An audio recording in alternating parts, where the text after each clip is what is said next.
Nizamabad municipal corporation పరిధిలో town planning అధికారుల నిఘా వైఫల్యం అక్రమార్కులకు వరంగా మారుతోంది. నగరం నడిబొడ్డు ఉన్న 35వ డివిజన్ నామ్దేవ్వాడ ప్రాంతంలో ప్రభుత్వ రోడ్డును ఏకంగా కబ్జా చేసి అక్రమ కట్టడాలు నిర్మిస్తున్నారు. ఓ బీజేపీ మాజీ కార్పొరేటర్ హస్తంతో అక్కడ నూతనంగా వెలిసిన ఒక ప్రైవేట్ పాఠశాల యాజమాన్యం ప్రభుత్వ రోడ్డును ఆక్రమించి ఏకంగా స్కూల్ గ్రౌండ్ తయారు చేస్తోంది. ప్రజల సౌకర్యార్థం ఉండాల్సిన రోడ్డు మాయమవుతున్నా అధికారులు పట్టించుకోకపోవడంపై స్థానికులు తీవ్ర ఆగ్రహం వ్యక్తం చేస్తున్నారు. ఇదో నిజామాబాద్ నగరం 35వ డివిజన్ నామ్దేవ్వాడ ప్రాంతం. ఇక్కడ నిబంధనలు తుంగలతొక్కి ప్రభుత్వ రోడ్డు స్థలాన్ని యథేచ్ఛగా ఆక్రమించేశారు. సామాన్యులు ఒక చిన్న ఇల్లు కడితేనే నోటీసులతో హడావిడి చేసే మున్సిపల్ అధికారులు ఇక్కడ ఏకంగా రోడ్డునే కబ్జా చేసి ప్రైవేట్ పాఠశాల గ్రౌండ్ నిర్మిస్తున్న కళ్ళుండి చూడలేని కబోదుల్లో వ్యవహరిస్తున్నారు.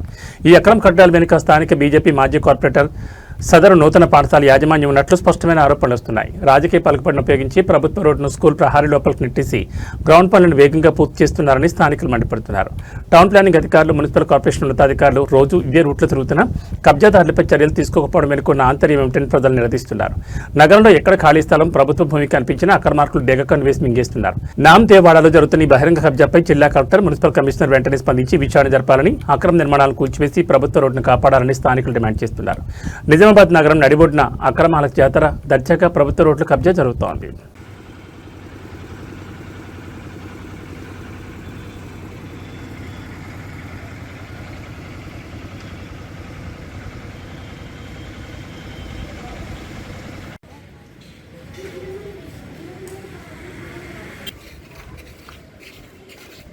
Por bonita.